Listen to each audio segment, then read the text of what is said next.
అటువంటి మహాభారతంలో కేవలం యుద్ధంలో, ఎందుకంటే భారతం అంతా మొదలుపెట్టామంటే ఈ జన్మకి తెలియదు కాదు. ఇది 3 రోజుల్లో యుద్ధం అవడమే కష్టం. 18 రోజుల యుద్ధం, అందులో 14వ రోజు యుద్ధం. అది పెద్ద మొత్తం లవకుశ సినిమా, 2 ఇంటర్వెల్స్ ఉంటాయి.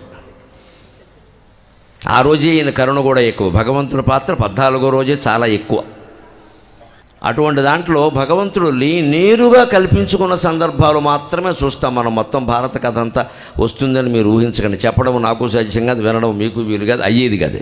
నేరుగా భగవంతుడు ఎక్కడెక్కడ కల్పించుకున్నాడు. యుద్ధం వచ్చాక, అది కూడా భారత యుద్ధం ఎప్పుడు మొదలైంది అనేక రకాల లెక్కలు ఉన్నాయి మనకి. మార్గశిర శుద్ధ ఏకాదశి నాడు మొదలైంది అని కొందరు తేల్చారు. అందుకే ఆ రోజు మనం గీతా జయంతి కింద జరుపుకుంటాం. గీత చెప్పింది మొదటి యుద్ధం మొదటి రోజే కదా మరి, అందుకని ఆ రోజు మొదలైంది. లేదండి పుష్యమాసం అని కొందరు అన్నారు, ఆశ్వీజ మాసం అని కొందరు అన్నారు, విజయదశమి అని కొందరు అన్నారు. రకరకాల లెక్కలు ఉన్నాయి. కానీ నేను సాగర ఘోషలో భారతంలో ఉండే ఘట్టాలు రాశాను. సాగర ఘోష కావ్యం ప్రపంచ చరిత్ర అంతటినీ వర్ణించే కావ్యం. యావత్ ప్రపంచ చరిత్రలో ఉండే పౌరాణిక, చారిత్రక, మత, తాత్విక, వైజ్ఞానిక, సాంఘిక, సాహిత్య, సాంస్కృతిక అంశాలన్నీ శంకరాచార్య అద్వైతం నేపథ్యంలో వర్ణించేటువంటి కావ్యం అది. 1116 పద్యాలు. అందులో రామాయణ కథ, భారత కథ కూడా ఉంటుంది, సంక్షిప్తంగా ఉంటుంది. అందులో నేను ఖచ్చితంగా చెప్పాను, నేను లెక్క చెబుతాను యుద్ధం ఎప్పుడు మొదలైందో. అది మార్గశిర శుద్ధ ఏకాదశి, పుష్యం, మాఘమండం మన లెక్కలు. అప్పుడు మొదలవలేదు యుద్ధం. ఏనాడా కురు రూపరాక్షసులు ఆ ఇల్లాలినట్లీడ్చిరో, ఏనాడా కురు రూపరాక్షసులు ఆ ఇల్లాలినట్లీడ్చిరో, ఆనాడే యమలోకవాసమునకు ఆహ్వానంబులన్ పొందిరి. అప్పుడు మొదలైందయ్యా, లెక్క తేల్చుకోండి అని చెప్పాను. భారత యుద్ధం సభాపర్వంలో మొదలైంది. ఇంటి గుట్టు కాపాడుకుంటూ ప్రశాంతంగా కాపరం చేస్తున్న ఒక ఇల్లాలని సభలోకి ఈడ్చినప్పుడు మొదలైంది కథ. అప్పుడు భీముడు మనస్సులో, అర్జునుడి మనస్సులో యుద్ధం ఖాయం అని నిర్ణయానికి వచ్చారు వాళ్ళు. ఇంకా ధర్మరాజు గారు అప్పటికి రాలా. ఇంకా ఆయన జుట్టు పీకితే కానీ ఆయనకు అర్థం కాదు. బట్ వాళ్ళు నిర్ణయానికి వచ్చేసారు. వీళ్ళు మిగిలిన వాళ్ళు ఎలా ఉన్నా మన ఇద్దరం కలిసి వెళ్ళివాడిని కొట్టేవలసింది. అబ్బాయి ఇంకా అనుమానం లేదు. ఎప్పుడు వస్తుంది అనేదాన్ని. వినదానికి ఎప్పుడు వచ్చింది? ద్రౌపదీ వస్త్రాపహరణం జరిగే 14 ఏళ్ళకి వచ్చింది. 12 ఏళ్ళు అరణ్యవాసం అయింది, 1 ఏడాది అజ్ఞాతవాసం అయింది. రాయబారాలు అటు ఇటు మొత్తం భారతదేశం, అమెరికా రాయబారులు అందరూ తిరగడానికి 1 ఏడాది పట్టి.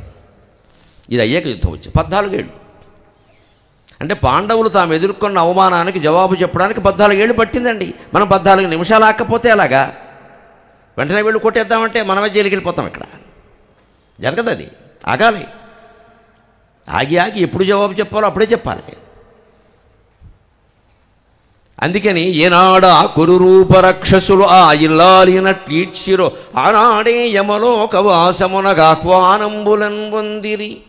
ఆ వైనంబుల్ సరియి నృపాధములకై ప్రాణంబులన్ వీడగా, సేనావాహినులేమి పాపమునరించెన్ మానవత్వం మీద. నా కోణం నాది సామాజికమైన కోణం. ఏ పురాణం చెప్పినా, ఏ ఉపనిషత్తు చెప్పినా నేను సోషల్, సామాజిక వ్యాఖ్య చేయకుండా నేను సమాజానికి ఉపయోగపడినప్పుడు వేదం అయితే నాకే, శాస్త్రం అయితే నాకే, ఎక్కాల పుస్తకం అయితే నాకే. నేను భారత యుద్ధం విషయంలో నా అభిప్రాయం ఏంటంటే, అది వదిలేయండి, అదంతా వాళ్ళ ఇంటి తగదా, వాళ్ళు చూసుకోవాలి కదా, వీధిలోకి ఎందుకు రావాలి? నరరూప రాక్షసులు కాదు, కురురూప రాక్షసులు, దుర్యోధనుడు, దుశ్శాసనుడు, వీళ్ళు. వాళ్ళకి తోడుగా ఉండే శకుని, కర్ణుడు మొదలైన వాళ్ళు. ఆ ఇల్లాలను ఎప్పుడు ఈడ్చుకొచ్చారో ఆ రోజే యమధర్మరాజు వాళ్ళకి ఇన్విటేషన్ పంపాడు. Your kindly invited to their, దాంట్లో వచ్చేయి, అయిపోయింది. రోజులు లెక్కెట్టుకోండి. ఆ రోజే మొదలైంది యుద్ధం. అది వదిలిపెట్టండి. ఆ వైనంబులు సరి నృపాధములకై ప్రాణంబులన్ వీడగా, సేనావాహినులేమి పాపమరించను మానవత్వం మీద అని నేను కావ్యంలో ప్రశ్నించా ఓ కవిగా. సామాన్య మానవులు 21 లక్షల మంది చనిపోయారే. ప్రారంభంలో పాల్గొన్న వాళ్ళు 21 లక్షల మంది మానవులు. ఇంకా ఏనుగులు, గుర్రాలు అవన్నీ పక్కనట్టండి. మళ్ళీ ఇందులో 10 మంది చనిపోగానే 10 మందిని తెచ్చిపెట్టారు. అందుకే వ్యాస భారతంలో మీకు మొట్టమొదటి సైన్యం లెక్కలు వేరు. యుద్ధం అయిపోయిన తర్వాత ఎంతమంది చనిపోయారంటే 1 కోటి మంది వెళ్తారు. 1 కోటి మంది ఎలా పోయారు? ఇప్పుడు ఈ రోజు 1,00,000 మంది పోతే 1,00,000 మందిని తెచ్చిపెట్టారు అక్కడ. మరి వాళ్ళు పోలేదా? అంచేత 1 కోటి మంది పోవడం అనేది కూడా లెక్కే. ఇది 21 లక్షలే కదండి, 1 కోటి మంది ఎలా పోతారు అనొద్దు. వీళ్ళు పోతే వాళ్ళని తెచ్చిపెడతారు. సారథి పోయాడు, సారథిని తెచ్చిపెట్టుకోరా, ఆపేస్తారా? ఒకే ఒక్క రోజున దుర్యోధనుల సాధువులు 6 చచ్చారు పాండవుల చేతులు. 6 సారథులు ఒకే రోజు పోయారు. తెచ్చిపెట్టుకోరేటి? దుర్యోధనుడు సారథ్యం చేస్తాడా? అంచేతని పోయిన వాళ్ళు మళ్ళీ వాళ్ళని రీప్లేస్మెంట్ అంటారు కదా, వాళ్ళ చోట్లలో పెట్టిన వాళ్ళు లెక్కెట్టుకుంటే 21కి 5 రెట్లు వేసుకోండి, 18 రోజులు 1 కోటి మంది పోయారు, అనుమానం వెళ్ళా. ఆనాడు ఉన్న జనాభా ఎంత? స్వాతంత్ర కాలం నాడే 30 కోట్లు కదా మన దేశ జనాభా. మరి అప్పుడు ఎంత ఉంది? ఎంతమంది ఎలా పోయారు? మరి వీళ్ళేం పాపం చేశారు అని అడిగాను నేను. కవి అంటే అంతే. కవి అంటే మహాకవి శ్రీశ్రీ చెబుతాడు, కష్టజీవికి ఇరువైపులా ఉండేవాడు కవి అంటాడు. కష్టజీవి, ఆ మాట రాయండి. ఈ చివర కా ఉంటుంది, ఆ చివరి వీవి ఉంటుంది. కవి అంటే అంతే. కష్టాన్ని వర్ణించేవాడే కవి. సుఖంగా ఉన్నవాడిని మేమెందుకంటే వర్ణించడం, వాడు సుఖంగా ఉన్నాడు, వాళ్ళే అందరూ సుఖంగా ఉండట్లేదు, మా బాధ అది. అంచేత కష్టజీవి అంటే సైనికుడు, సామాన్యుడు. వాడెవడో ద్రౌపది చుట్టూ లాగలేదు. వీడికి పాండవుల కోసమో కౌరవుల కోసమో ప్రాణత్యాగం చేయాల్సిన అవసరం లేదు. ఇంత గొప్ప పాత్ర నిర్వహించిన కృష్ణ పరమాత్మను కూడా నేను ఒకటే ప్రశ్న వేశాను సాగర ఘోష కావ్యంలో. నువ్వు ఒకవైపు ఉంటావా, నారాయణ గోపాలులోని 10,000 మందిని అటు పంపిస్తావా? వాళ్ళంతా నీ వాళ్ళేనా? వాళ్ళతో మళ్ళీ ఈ కృష్ణ అర్జునులే యుద్ధం చేశారా? ఇదేమి న్యాయం? తనకు ధర్మము వేరు గోపకులకు ధర్మము వేరవుని, తనకు ధర్మము వేరు గోపకులకు ధర్మము వేరవుని, పొంతనలేదా 10,000 సైనికులను అన్యాయంబుగా కౌరవేంధన సంచాలిత మారణాగ్నులయుడిన్ ధనం విడిన్. అన్యాయంబుగా 10,000 సైనికులను అన్యాయంబుగా కౌరవేంధన సంచాలిత మారణాగ్నులయుడిన్ దానం విడన్. దిక్కుమాలిన యుద్ధంబులు అమాయక ప్రజకు కల్పించన్ వృథా మృత్యువులు. మీరు కొట్టుకుంటే కొట్టుకుండాయా, సామాన్య ప్రజలు ఏం నేరం చేశారు అంటే కృష్ణుడు లాంటి వాడికి కూడా ఆ రోజు ఉండే రాజుల ఆచారాన్ని పాటించక తప్పలేదు. ఆ రోజు ఉండే క్షత్రియుల ఆచారం ఏమిటంటే ధర్మాధర్మాలతో నిమిత్తం లేకుండా ఎదురు రాజు సైన్యం అడిగితే పంపించాల్సిందే, ఇంకో మాట లేదు. ఆ రోజు కూడా అన్యాయం ఉంది. వాళ్ళు కొన్ని పద్ధతులు ఉన్నాయి. యుద్ధానికి రమ్మన్నా జూదానికి రమ్మన్నా కాదని అనకూడదు. క్షత్రియుల్లో మాత్రమే ఉంది. ఇప్పుడు క్షత్రియులు కాదు, అప్పుడు. అది పౌరుషానికి సంబంధించిన విషయం. అందుకే ధర్మరాజు వెళ్ళాడు అని కూడా అంటారే, ఒరే పిలిస్తే రావట్లేదు, నువ్వేం రాజు అయ్యా అంటారు. అక్కడ న్యాయం ఉన్నా లేకపోయినా వెళ్ళాలంతే, ఒక సంప్రదాయం అది. ఆ సంప్రదాయాన్ని పాటించి పైగా దుర్యోధనుడు కూడా అప్పటికే వచ్చాడు. ఎందుకంటే అర్జునుడి కంటే ముందు వచ్చాడు. ఈయన కావాలనే తలకాయ ఇటు పెట్టుకుని ముసుగు కూడా వేసుకున్నాడు, కళ్ళకి గంతలు కూడా పెట్టేసుకున్నాడు. విమానాల్లో పెట్టినప్పుడు ఐ మాస్క్ పెట్టుకున్నాడు కనపడకుండా, ఈయన కనపడద్దు. లేచాక ఏమన్నాడు దుర్యోధనుడు, బావా అనగానే నువ్వు ఎప్పుడు వచ్చావండి? అతనికంటే ముందే వచ్చాడు. ముందుగా వచ్చి తీవు ముందుగా అర్జును నేను చూచి తిని 16,000 కాపురాలు చేశాడు. లౌక్యం ఒకటి చెప్పాలా? ఓ డైలాగ్ వేసాడు అక్కడ. నువ్వు ముందు వచ్చావా, కానీ నేను ముందు అర్జునుడు చూశానయ్యా అంటే ఏమన్నారు ఇప్పుడు దుర్యోధనుడు? అది కృష్ణుడు లౌక్యం. ఆ లౌక్యం బలరాముడికి ఉండదు, ధర్మరాజుకు ఉండదు, ఎవడికే ఉండదు. ఆయన తప్పించుకున్నాడు. నాకు తెలియదయ్యా, మరి నా దృష్టిలో పడాలి కదా ముందు వస్తే. ఎందుకంటే వెధవా, నీకు భగవంతుడు అక్కర్లేదురా, నీ తల దగ్గర కూర్చుంటావు వెళ్ళి. వాడు పాదాల దగ్గర కూర్చున్నాడు, నా పాదాల దగ్గర కూర్చుని బాధపడేవాడికి నేను సాయం చేస్తాను, కానీ పొగరుగా నా తల దగ్గర కూర్చున్న వాడికి నేను ఎందుకు సాయం చేస్తాను రా. ఇది భగవాను వాచ, ఇది భగవాను వాచ. భగవంతుడు సాయం కావాలంటే ఆయన పాదాలకేసి చూస్తూ మనం అర్చన చేయాలి, కానీ నెత్తి మీద కాలెట్టి అర్చన చేస్తామా పొగరు కాకపోతే? అది గ్రహించుకున్నాడు ఆయన, ఆ మాత్రం గ్రహించలేడు. అందుకని ఎవరికి సాయం చేయాలో ఆయనకు తెలుసు. అందుకని నువ్వు ముందు వస్తూ రుచి ఉండొచ్చు, నేను ముందు అర్జునుడు చూశాను. సరే దానికేమైనా బంధువులు అంటావా, ఏం తేడా లేదండి. అర్జునుడు బావమరి, దుర్యోధనుడు వియ్యంకుడు. దుర్యోధనుడు కూతురు లక్షణ, ఆవిడ్ని సాంబుడికి ఇచ్చారు. సాంబుడు కృష్ణుడు కొడుకు, అంతే వియ్యంకుడు. బావమరిదంతా వియ్యంకుడు అంతే కదా.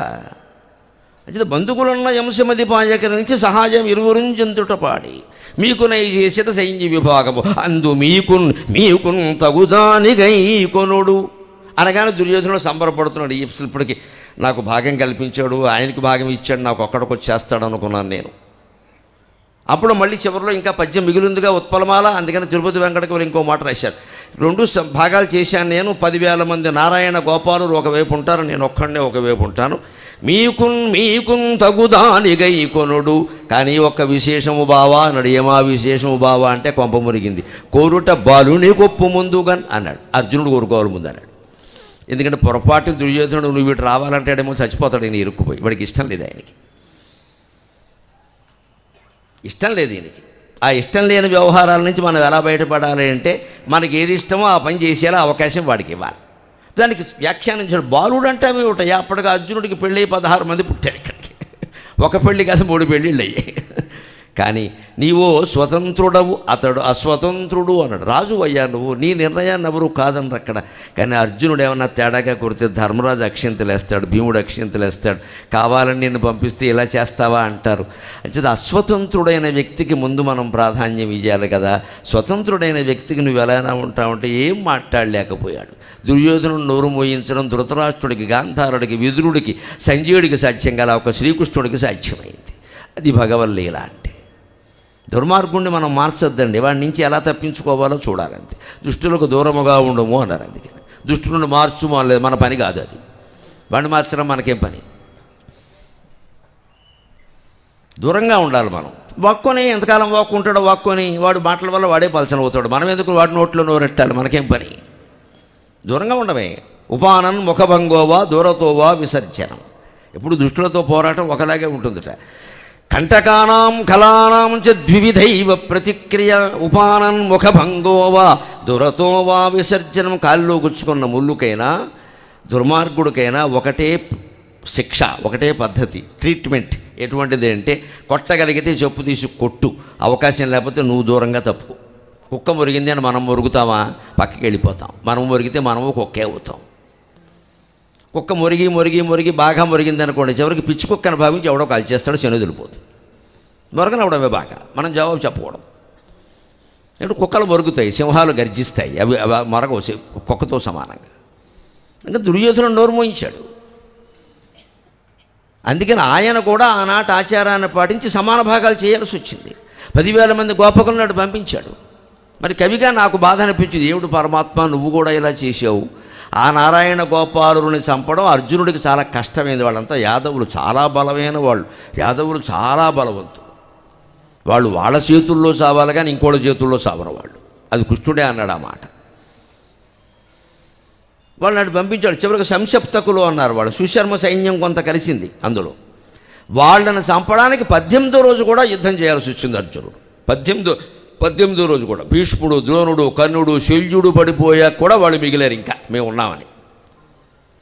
పైగా ఈ అర్జునుడి వారికి నియమం ఏమిటంటే, ఆయన ఏదో ఒక కర్ణుడితోనో ఎవరితోనో పోరాడదామని వెళుతుంటే ఇక్కడ ఎవడన్నా వచ్చి ఇటు రావయ్యా అంటే వెళ్ళిపోతాడు. అదొక నియమం వీరికి. పనికిమాలిన నియమాలు కొన్ని ఉన్నాయి వీళ్ళకి. అసలు నువ్వు లక్ష్యం పెట్టుకున్నావు అటు వెళ్ళాడు. ఇటు ఎవడన్నా ఒక కోడిపుంజు అట్టుకుని వచ్చి కోడిపందాలు ఆడదామంటే ముందు వీడి సంగతి చూస్తాడు. నువ్వు కోడిపందాలు ఆడుతూ కూర్చొని అవతల సమయం అంతా వృధా అయిపోయి. అందుకే తిక్క శంకరయ్య అనేది. ఈ తిక్కలన్నీ చదువుకుంటూ వచ్చాడు ఆయన. సారథ్యం చేస్తూ వాళ్ళని అలా అట్టుపెట్టు అటు పద, వీడిని అట్టుపెట్టు అటు పద. ఎందుకంటే సమయం పార్థ మహాబాహో కాలో నాత్యయతే అంటాడు. 14వ రోజు యుద్ధం చేస్తుంటే ఈయన ద్రోణాచార్యులు ఎదురవుతాడు అర్జునుడికి. గురువు అనే గౌరవం ఒకటి, గురువుతో యుద్ధం చేసి గెలవాలనే సరదా ఒకటి. యుద్ధం చేస్తే 1:30 పోయింది, ఇదేమన్నా సినిమాయా అంటాడు ఆయన. ఏంటి గురువుతో యుద్ధం చేస్తావు పని, ఆయన అవుతుందా? ఆయన చేస్తాడు నీ చేతుల్లో. ఎందుకంటే ఆయన చావు దుష్టోద్యముడి చేతుల్లో ఉంది. అదంతా కృష్ణుడికి తెలుసు, అర్జునుడికి తెలియకపోవచ్చు. ఎందుకు ద్రోణాచార్యులతో పెట్టుకుంటావు, నువ్వు గెలవగలవా అని ఏమంటాడు. అర్జున సమయం అయిపోతుంది. అప్పట్లో ఉన్న గడియారం మీద చూపించే సమయం అయిపోతుంది, 4 అయింది, 5:30లోగా సైంధవుని చంపుతారు, నువ్వే నీ ఇష్టం వచ్చిన పద్యాలు పాడేవి ఇక్కడ 6:30 శృతేసి. ఎవడు చంపుతాడు? నువ్వు ఇక్కడ ఈ ద్రోణాచార్యులతో ఏమో తాంబూలం, సంభావన, సత్యనారాయణ వ్రతం కథ వింటూ కూర్చుంటావు ఇక్కడ. ఈయన వదిలేయి అంటే ఈయన సలహా విని అర్జునుడు తెలివిగా గురువుకు నమస్కారం చేసి, గురుర్భవాన్ నమే శత్రువు, అయ్యా మీరు గురువులు, నేను మీకు శత్రువును కాదు, మీ చేతిలో ఓడిపోయినా మంచిది, అసలు మిమ్మల్ని గెలవడం 3 లోకాల్లో ఎవరికైనా సాధ్యం అవుతుందా అన్నాడు. గురవః ప్రత్యక్ష స్తుత్యాహ అంటారు. గురువుని ప్రత్యక్షంగానే పొగడొచ్చు, ఆయన చాలా ఆనందిస్తాడు. అందుకని వెంటనే Arjuna gateway of India phone చెప్పాడు అంతేవాడు. ఇది బండి పడగొట్టే విధానం. అంతేగాని ద్రోణాచార్యులతో యుద్ధం చేస్తే 3 రోజులు పడుతుంది, సైంధవుడు చస్తాడా? ఒక లక్ష్యాన్ని సాధించాలి అనుకుంటే ఒక ప్రణాళిక వేసుకోవాలి, ఆ ప్రణాళిక ప్రకారం వెళ్ళాలి. కానీ 6 వరకు లక్ష్యం పెట్టుకుంటే నువ్వు 5 వరకు ఇక్కడ పేకాడుతూ కూర్చుంటే అది ఎలాగా? ఇదంతా మీకు భారత యుద్ధంలో ఉంటుందండి. మన జీవితంలో ఏ పనికి ఎలా పెళ్ళికి కూడా, ఇంట్లో శుభకార్యానికి కూడా ఎలాంటి ప్రణాళిక వేసుకోవాలి. ఒక నెలల్లో అమ్మాయి పెళ్లి ముహూర్తం పెట్టుకున్నాం, ఎంత ఈవెంట్ మేనేజ్మెంట్ ఎవరిని పెట్టినా మన పని చాలా ఉంటుంది కదా. దానికి ఓ నెలల నుంచి ప్రణాళిక వేసుకుని ఈరోజు ఈ పని చేయాలి, ఈరోజు ఈ పని చేయాలని భార్య భర్త కూర్చుని కాగితం మీద రాసుకుని ఇంచుమించుగా దాని ప్రకారం చేసుకుంటూ పెడితే కొన్ని పనులు ఆగినా కొన్ని పనులు నడుస్తాయి. ఏ రోజుకి ఆ రోజు ప్రశాంతంగా కూడా అమ్మయ్య బాజా భజంత్రుల వాళ్ళకి చెప్పేశాం, పురోహితుల వారికి చెప్పేశాం, డెకరేషన్ వాళ్ళకి చెప్పేశాం, అప్పులు ఉన్న వాళ్ళని ఇప్పుడే అడగద్దని చెప్పేశాం, అయిపోయింది. కొన్ని ఉంటాయి కదా, లేదా అప్పుడు వాడు వచ్చి కూర్చుంటే అలాగా పెళ్లి పందిట్లోకి అప్పులు వాడు వస్తే అల్లుడికి అనుమానం వస్తుంది, ఇంక ఈయన అప్పుల్లో ఉన్నాడో నాకేమిస్తాడు, బాబు నువ్వు ఇప్పుడు రాకు 16 రోజులు పండగ అయ్యాక రా అని చెప్పాలి. అప్పుడు వచ్చాక ఏమనాలి, చెప్పకర్ర మిగిలే ఇంకేమి ఇవ్వమంటామని చెప్పాలి. ఈ లౌక్యం అంతా ఉంటే కానీ నడవదు ఇది. అందుకని ఆయన విభాగం చేసి పంపిస్తే చివరికి ఆ నారాయణ గోపాలుని చంపడమే కష్టమైంది అర్జునుడికి, మిగిలిన వాళ్ళందరినీ వేసేసాడు. అంటే ఇప్పుడు ఈ కష్టం ఎవరి వల్ల వచ్చింది, కృష్ణుడి వల్ల వచ్చింది. అందుకనే విభాగం చేసేటప్పుడు కృష్ణుడు మాట్లాడిన మాటలే మనకి యుద్ధానికి ప్రారంభం. నిజానికి భగవంతుడి పాత్ర అక్కడ మొదలవుతుంది. అటు 10,000 మంది ఉన్నారయ్యా, నేను ఒక్కడినే ఉంటాను. అర్జున ఇంకొక మాట ముందే చెబుతున్నాను విను. ఆయుధమున్ ధరింపను అనికగ్గముగానొక పట్ల ఊరకే సాయము చేయువాడ. తిరుపతి వెంకట కవుల పద్యాలు. మీరు అదృష్టవంతులు. గుంటూరులో నేను పాడడం మీరు వినడం మీకు నాకు కూడా అదృష్టం. గుంటూరు అంటేనే పౌరాణిక నాటకాలకి ప్రసిద్ధి. నాటక రంగానికి ఈ క్షేత్రాన్ని మించిన క్షేత్రం లేదు నిజానికి. ఇక్కడ నాటకం అంటే చెవి కోసుకుని కూడా ప్రాణం ఇచ్చేస్తారు. ఆయుధమున్ ధరింపను అనికగ్గముగానొక పట్ల ఊరకే సాయము చేయువాడ పెరుసన్ నన్ను పిమ్మట ఎగ్గులాడినన్ దొయిలి యొగ్గుదున్ నిజము తొల్త వచించితి కోరుకొమ్ము నీకెజది ఇష్టమో కడమ ఈతని పాలగు పండునందనా. పద్యం నేను పాడాను, రాగం షణ్ముఖ ఆంజనేయరాజు గారు తీస్తాడు, నాకు తెలియదు. ఆయన అయితే అరగంట రాగం తీస్తాడు. తర్వాత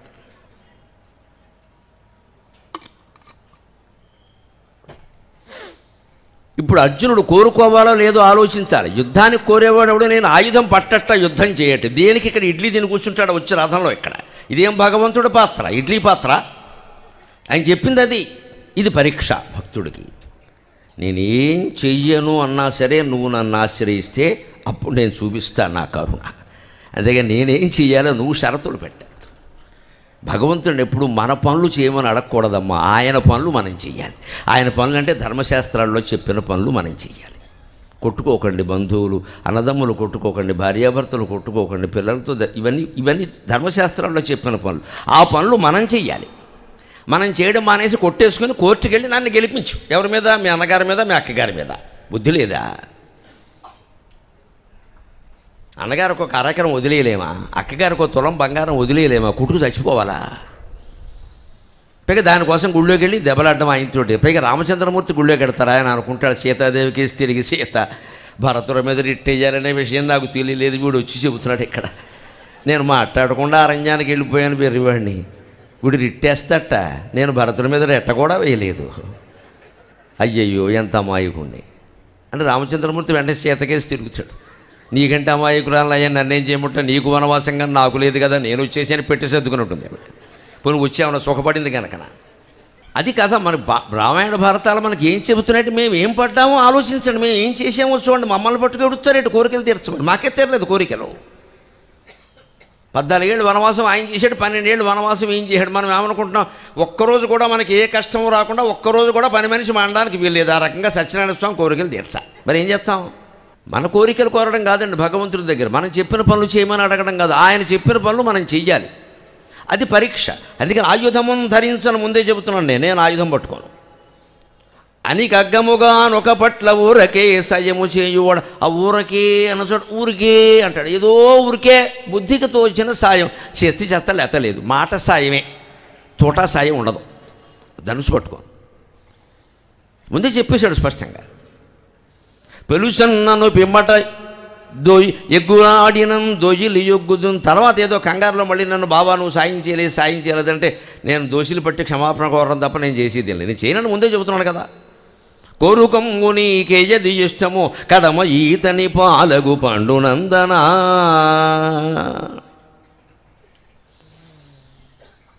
ఎందుకు ఈ మాట చెబుతున్నాడు? ఇక్కడే మనం తిక్కన గారి పద్యం గుర్తు చేసుకోవాలి. భగవంతుడి పాత్ర అంటే, భగవంతుడి పాత్ర నిజానికి ఉద్యోగ పర్వంలో సంజయ రాయబారంలో హెచ్చరికగా మొదలైంది. మీరు ఊరుకున్నా నేను ఊరుకోనయ్యా అని చెప్పాడు భగవంతుడు. మొత్తం సమాజానికి గొప్ప సందేశం ఉంటుంది ఆ పద్యంలో. తిక్కన గారి పద్యం అది. సంజయ రాయబారంలో చెబుతాడు అన్నమాట. ఏమిటయ్యా, ఏమి రాయబారానికి వచ్చావు? వాళ్ళు రాజ్యం ఇచ్చేలా లేరు, కానీ మీరు యుద్ధం చేయకండి నేను చెప్పడానికి వచ్చావు ఇక్కడికి. సంజయ్, నీకున్న తెలివితే ఎట్లా ఎవరికి లేవనుకుంటున్నావా? ఏం ధృతరాష్ట్ర మహారాజు, ఆయన కళ్ళు లేవు కానీ అన్నీ ఉన్నాయి. మా వాళ్ళు వెరివేద వల్ల కనపడుతున్నారు. ఎక్కడ రాజ్యం ఎవరా? ఏం మాట్లాడడానికి వీల్లేదా? ఎందుకంటే వీళ్ళు శాంతికాముకులు శాంతిగా ఉంటూ ఉండవాలి, అశాంతిగా ఉన్నవాడు రెచ్చిపోతూ ఉంటాడు. ఏం లోకుగా ఉన్నావా? ఒక్క మాట భీష్మద్రోణులకి గురుకృపా అశ్వత్థామలందరికీ నా మాటగా చెప్పు సంజయ. సారపు ధర్మము విమల సత్యము పాపము చేత బొంకుచే పారము చెందలేక చెడబారినదైన వ్యవస్థ దక్షులెవ్వారలు ఉపేక్ష చేసిరి అది వారల చేటకు గాని ధర్మ నిస్తారకమయ్యు సత్య శుభదాయకమయ్యును దైవముండెడిన్. యదా యదాకి ధర్మస్య గ్లానిర్భవతి భారత అభ్యుత్థానం అధర్మస్య తదాత్మానం సృజామ్యకం. ఆ శ్లోకానికి అనువాదం లాంటి పద్యం ఇది, వ్యాఖ్యానం ఇది, అనువాదం కాదు నిజానికి. తిక్కన గారు రాసిన అద్భుతమైన పద్యం ఇది.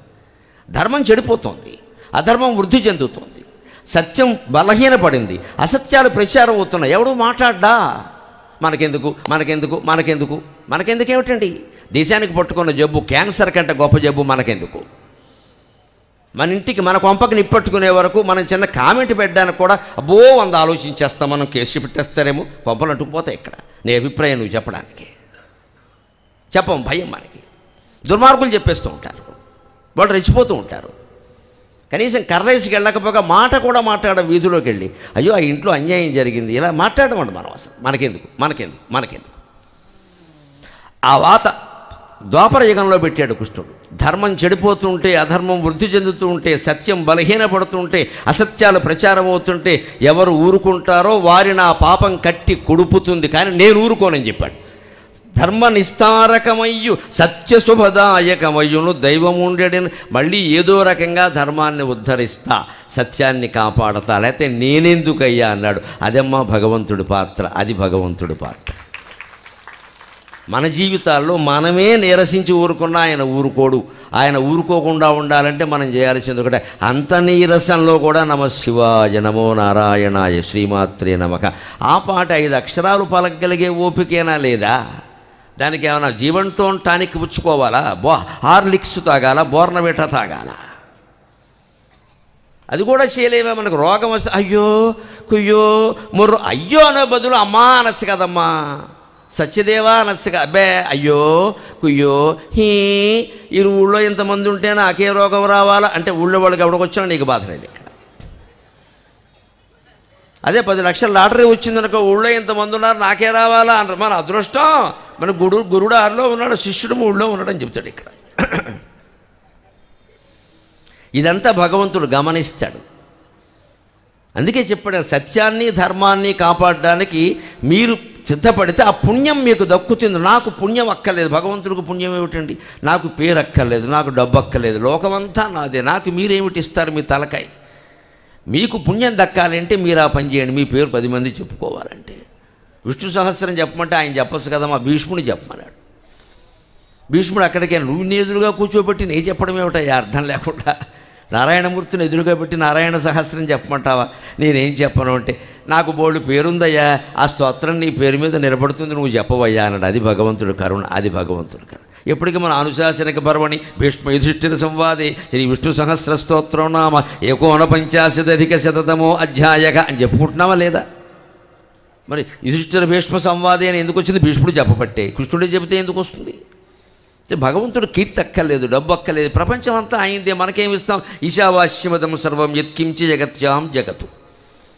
ఈ సృష్టి మొత్తంలో మనం వింటున్నది, చూస్తున్నది, అనుభవిస్తున్నది అంతా భగవంతుడిదే. నువ్వు ఆయనకి ఏం ఇయ్యలేవు. ఇవ్వడం అని ఏదో ఆకో పువ్వు ఇవ్వడం మన సంతృప్తి కోసం, కానీ అది ఆయనకి సరిపోదు.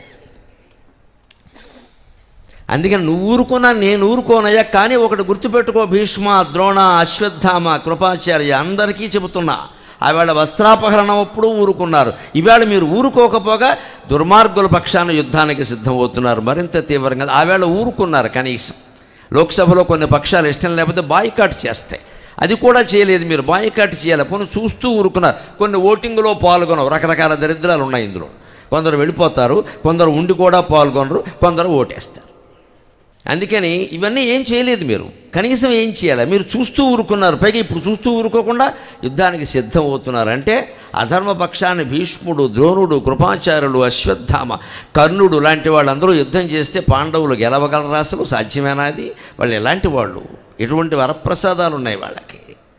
ఇటువంటి వాళ్ళు ధర్మం తరఫున మాట్లాడాలా, అధర్మం తరఫున మాట్లాడతారు? మన జీవితాల్లో మనం నిర్ణయించుకోవాలి. మనం బలగం ఉన్నది ధర్మాన్ని సంరక్షించడానికి, కానీ అధర్మాత్మల్ని సంరక్షించడానికి కాదు. అలా చేస్తే ఏదో రకంగా మనం కొట్టేస్తారు. కృష్ణుడు అందరినీ కొట్టించేశాడు, మొత్తం ఎవడు మిగలేదు ఎక్కడ. ఇంత మహావీరులందరూ పోవలసిందే పోయారు. అందుకని చెప్పాడు, నేను ఊరుకోనయ్యా, మీరు ఊరుకోనా, కానీ ఊరుకుంటున్నారు చూడండి అన్నాడు. అందుకని ఇక్కడ ప్రతిజ్ఞ చేశాడు, నేను ఆయుధం పట్టను, ఊరికే ఉంటాను, నీ కోరుకో అంటే. అర్జునుడికి ఆనందమైంది. ఆయన ముందే నిర్ణయించుకున్నాడు, నాకు అవన్నీ ఆయన ఏం చేస్తాడో చెయ్యడో నాకు అనవసరం, నాతో ఉంటే చాలు. ఇది భక్తుడు లక్షణం. నందకుమార, తిరుపతి వెంకట కవుల పద్యం, అద్భుతమైన పద్యం. నందకుమార యుద్ధమున నారథమందు వసింపుమయ్య, మధ్యందిన భానుమండల విధంబున నీదగు కల్మి చేసి, నా స్యందనమొప్పుగాక రిపు సంతతి తేజము తప్పుగాక, నీవెందును ఆయుధంబుదరికి గమికి ఒప్పుదుగాక కేశవా. పద్యం నేను పాడాను. రాగం కొచ్చెలు కూడా సుబ్బారావు గారు పాడుకుంటాడు. ఆయన వేసేవాడు, అర్జునుడు బ్రహ్మాండంగా వేసేవాడు. జయరాజు ఒకడు, ఆయన క్రిస్టియన్ అండి. జయరాజు బ్రహ్మాండంగా వేసేవాడు. అర్జునుడు గుంటూరే అనుకుంటా ఆయన అక్కడ జయరాజు. ఆయన వేసేవాడు, అర్జునుడు అద్భుతంగా వేసేవాడు. ఆయన క్రిస్టియన్. అదిరిపోయేలా ఉండేది ఆయన పద్యం పడితే. కొచ్చెలు కూడా సుబ్బారావు గారు ఒకడు. కృష్ణుడు అంటే ఆయన పీసపాట, ఆయన వీళ్ళందరూ కొంత పొద్దు వెంకటేశ్వరరావు, ఆంజనేయరాజు గారు వీళ్ళు ఉన్నారు. అర్జునుడు అంటే కొచ్చెల కూడా సుబ్బారావు గారు, లేదా జయరాజు. ఇలా కొంతమంది నటులు ప్రసిద్ధులే ఉన్నారు నాటక రంగంలో, సినిమా రంగంలో కాదు నేను చెప్పే. అలాగా ఆయన రాగం తీసేవాడు. అందుకే భక్తుడి యొక్క ఆలోచన ఎలా ఉండాలి అంటే, భగవంతుడు మనతో ఉంటే చాలు. ఇవన్నీ దేనికి?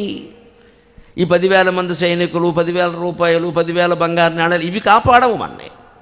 అది పరీక్ష అర్జునుడికి. అందుకని ఆయన ఆ పరీక్షలో ఆయన నెగ్గాడు, కాబట్టి యుద్ధంలో కూడా నెగ్గుతాడు. భగవంతుడు పరీక్షలో నెగ్గినవాడు.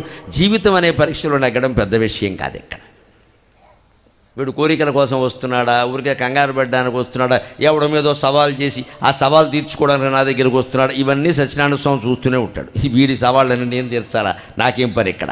వీడు ఎవడి మీదో పందెం వేసాట, ఆ పందెం నెగ్గేయాలని ఏం చేయాలట, అందులో నాకు వాటా పెడతాట, నాకేం పని, నేనేం పందెం వేయలేదే. ఇది భగవంతుడు ఆలోచన. ఆ ఆలోచనలో ఈయన నెగ్గాడు. అందుకని ఇక్కడ అంటున్నాడు, ఖచ్చితంగా నువ్వు వచ్చి నా దగ్గర ఉంటే అప్పుడు చూడండి భగవంతుడి కరుణ ఎలా ఉంటుందో. పరీక్ష చేశాడు. ఈయన ఏమంటాడు అని కాబట్టి అన్నాడు, కూర్చోమంటున్నావు బాగుందయ్యా, ఊరికే కూర్చో, నువ్వు ఉంటే చాలు, మధ్యాహ్నపు సూర్యుడిలా ప్రకాశిస్తుంది నా రథం, నువ్వు ఆయుధం పట్టుకోవలసిన అవసరం ఏం లేదు, నేను చూసుకుంటా అన్నావు బాగానే, కానీ ఊరికే కూర్చుంటే బాగుంటుందా, అలా వచ్చి ఎందుకు వచ్చాడు ఈయన అంటారు అందరూ. ఇదేమన్నా సినిమాయా, సరదాయా? ఊరక చూచుచుండు మనుటొప్పితి గాని భవద్రధస్తు నన్బారగ చూచి నీరిపులు ఫక్కున నవ్వి అనాదరింతురు. ఆ సూరకులంబు మెచ్చ అర్జున, ఆ సూరకలంబు మెచ్చ రిపుసూదన తాభరమోని, నీకునే సారథినై, నీకునే సారథినై, విజయ సారథి పార్థ సారథి అనునామమునంచరించెదన్. ఇది భగవంతుడు కరుణ. మనం ఆయన పరీక్షలో నెగ్గే విధంగా నిరాడంబరంగా, స్వామి నన్ను ఇబ్బంది పెట్టకయ్యా, భగవంతుడే మన అదృష్టం ఉండి ప్రత్యక్షమైతే వరం కోరమంటే వరం కోరేవాడంత మూర్ఖుడు ఇంకొకడు లేడు. ఏ వరము కోరకూడదు. క్యాన్సర్ వ్యాధులను తగ్గించు అని కోరవనుక, క్యాన్సర్ వ్యాధి తగ్గించి ఇంకో కడుపునే పెడతాడు, అది నువ్వు అడగలేదు కదా అంటాడు. దాన్ని మించిపోతుంది ఇది. క్యాన్సర్ వచ్చిన వాడిని బతుకుతాడు, కడుపునే పొచ్చి ఆత్మహత్యలు చేసుకునే వాళ్ళు చాలామంది ఉన్నారు. క్యాన్సర్తో ఆత్మహత్య కాదు, కడుపునే పుచ్చి భరించేదాక ఆత్మహత్యలు చేసుకునే వాళ్ళు చాలామంది ఉన్నారు. భగవంతుని మీద అపారమైన నమ్మకం ఉండాలి. అందుకని ఆయన భక్తికి మెచ్చుకుని, నేను ఊరికే ఏమీ చేయను అన్నా నన్నే కోరుకున్నాడు, ఏమీ చేయకుండా ఉంటే నా గొప్పతనం ఏమిటి? ఊరికే కూర్చో అనడం బాగానే ఉంది, కానీ భవద్రథస్తు నన్ను పారగ చూచి నీ రిపులు ఫక్కున నవ్వి అనాదరింతు. నీ రథంలో ఉన్నటువంటి నన్ను చూసి శత్రువులు ఏమంటారు, కృష్ణుడు ఎందుకు వచ్చాడు ఇక్కడ, ఊరికే కూర్చోడానిక, ఇంటి దగ్గర కూర్చోవచ్చుగా, 16,000 కాపురాలు ఉన్నాయి, మానేసి ఇక్కడ ఎందుకు, ఈయన షూటింగ్ తీస్తాడా అని ఆక్షేపిస్తారు కదయ్యా. అందుకని ఆ సూరకులంబు మెచ్చరి పుసూదన తాభరమోని, నీకునే సారథినై. యుద్ధంలో రధికుని పాత్ర ఎంత గొప్పదో సారథి పాత్ర అంత గొప్పది. సారథిని తక్కువ అంచనా వేయడానికి వీల్లేదు. పైగా కర్మ ఏమిటంటే ముందు చచ్చేవాడు సారథి రధికుడు కంటే. రోజుకి 5-6 సారథులు మారారు చాలామందికి, రధికులు మారలేదు. ముందు సారథిని వేసేస్తారు, గుర్రాలను వేసేస్తారు, రథం కూలిపోతుంది, అప్పుడు ఆయన కింద పడిపోతాడు, అప్పుడు వాడిని వేసేస్తారు. పారిపోతే వదిలేస్తారు, కాళ్ళ మీద పడితే వదిలేస్తారు, అలా ఉంటే వేసేస్తారు. అలా క్షణంలో సావును తప్పించుకున్న వాళ్ళు చాలామంది ఉన్నారు, చాలా సందర్భాలు ఉన్నాయి. వ్యాసభారతం 18 పర్వాలు భగవంతుడి దేవల్ల మొత్తం యుద్ధ పర్వాలు సౌప్తిక పర్వంతో కూడా పూర్తిగా చదవగలిగితే యుద్ధ పర్వాలని ఒళ్ళు గగురు పొడిచింది నాకు. ఇన్ని విశేషాలు ఉన్నాయా, ఇన్ని విశేషాలు ఉన్నాయా, ఎప్పుడెప్పుడు చెబుదాం అనుకున్నా. సత్యనారాయణ గారు ఫోన్ చేసి మా దగ్గర 3 రోజులు చెప్పండి అన్నారు. టాపిక్ పెట్టుకోండి, భారత యుద్ధంలో భగవంతుడి పాత్ర అని ఇచ్చాను ఆయనకి. ఈ అంశం మీద ఇదివరకు నేను మాట్లాడలేదు, మళ్ళీ మాట్లాడే పని లేదు, ఇది ఇక్కడే అంతే లెక్క.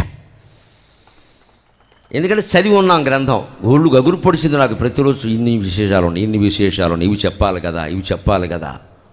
పల్నాటి సీమ యుద్ధానికి క్షేత్రమైన గుంటూరులో చెప్పబోతే ఎప్పుడు ఎక్కడ చెబుతాం యుద్ధం గురించి. అందుకని పల్నాడులోనే చెబుదాం మనం వెళ్ళి అని చెప్పి ఆయన అడగాను. ఇది పెట్టండి, అసలు వినలేదండి బాబు ఈ పేరండి, మీకు ఎందుకు పెట్టండి, నేను చూసుకుంటాను. అందుకని ఇక్కడ ఆయనకి కరుణ కలిగింది. అందుకే వెంటనే ఊరికే కూర్చుంటే ఏం బాగుంటుందయ్యా, నేను సారథ్యం చేస్తాను అన్నాడు. వెంటనే ఈయనకి చాలా ఆనందం మీద, అడగకుండా వచ్చిన వరం ఇది.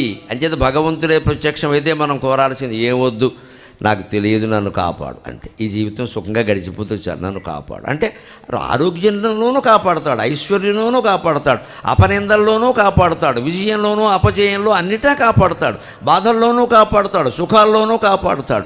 ఎవరు మంచోలకు వచ్చినా వాళ్ళని రాపాడతాడు, మనని కాపాడుతాడు, అనుమానమే లేదు ఇక్కడ. ఆ కాపాడమని ఒక కోరిక కోరాలి కానీ దీని నుంచి అది ఇయ్యి, దాని నుంచి ఇది ఇయ్యి అనేదో డాక్టర్ గారు మందులు రాసినట్టుగా తలనొప్పి మందులు వేరు, కడుపు నొప్పి మందులు వేరు అని కోరికలు కొడితే తలనొప్పి తగ్గుతుంది, కడుపు నొప్పి వస్తుంది. ఏం చేస్తావు? అన్నిటికీ ఒకటే కోరిక, చింతా తెలిసిమా సర్వరోగ నివారణ. నాకు తెలియదు, నన్ను కాపాడు. నేను గుళ్ళోకి వెళ్ళి అడిగేది అయితే, నాకు తెలియదు, నన్ను కాపాడు. నాకు 2 గంటలు మైకి ఇచ్చాను, నేను వాగుతాను, నువ్వు చూసుకో మిగిలినవన్నీ. చూసుకుంటాడు ఆయన, 30 ఏళ్ళుగా చూసుకుంటాడు. నేను చెప్తాను, నాకు వచ్చింది ఏదో, మరి నాకు అది ఏం తెలుసు కనుక నాకు తెలిసిందో చెప్తాను నేను, నువ్వు చూసుకో.